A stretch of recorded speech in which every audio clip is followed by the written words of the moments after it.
Kasus harian COVID-19 di tanah air berangsur turun, namun ada potensi gelombang ketiga yang diprediksi terjadi di bulan Desember 2021.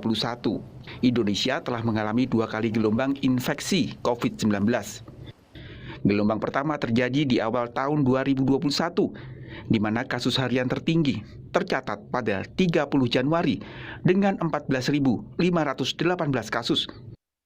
Sementara di gelombang kedua, kasus harian tertinggi terjadi pada 15 Juli 2021 dengan 56.757 kasus.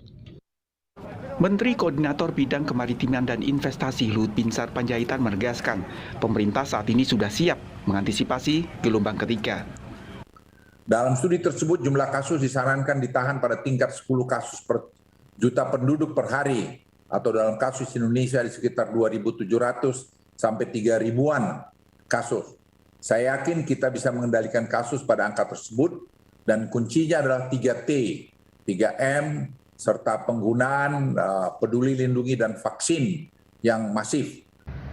Sementara itu, Menteri Kesehatan Budi Gunadi Sadikin menyebut, untuk mengantisipasi gelombang ketiga, pemerintah akan terus berusaha memperkuat testing, tracing, dan treatment.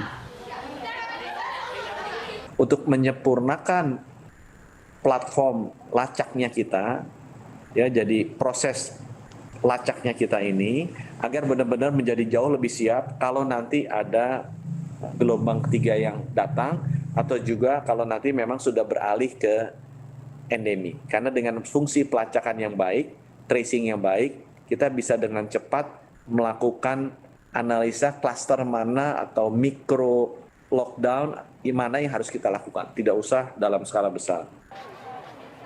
Ketua Pelaksana Harian Tim Mitigasi Ikatan Dokter Indonesia, Maisa Paranadipa, Michael mengatakan, jika terjadi gelombang ketiga, angka kasus bisa ditekan karena banyak warga yang sudah divaksin.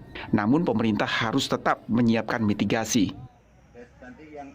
Angka kasus yang akan muncul mungkin bisa lebih ditekan karena sudah banyaknya masyarakat kita yang mendapatkan vaksinasi, namun langkah-langkah antisipasi atau mitigasi tetap harus dilakukan. Mempersiapkan perbekalan kesehatan, sarana-prasarana kesehatan untuk mengantisipasi gelombang 3, sekaligus juga mendorong untuk memperluas cakupan vaksinasi. Epidemiolog Universitas Griffith Australia, Diki Budiman, mengingatkan ancaman potensi gelombang ketiga COVID-19 juga akan terjadi di luar Jawa dan Bali.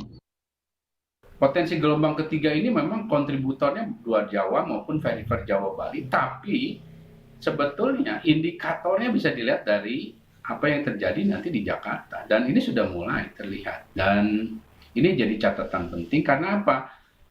Jakarta adalah lokasi di mana magnet aktivitas kegiatan manusia dari berbagai daerah itu tinggi. Langkah antisipasi harus disiapkan agar gelombang ketiga COVID-19 bisa dihindari dengan menggencarkan protokol kesehatan serta menuntaskan program vaksinasi. Tim Liputan Kompas TV.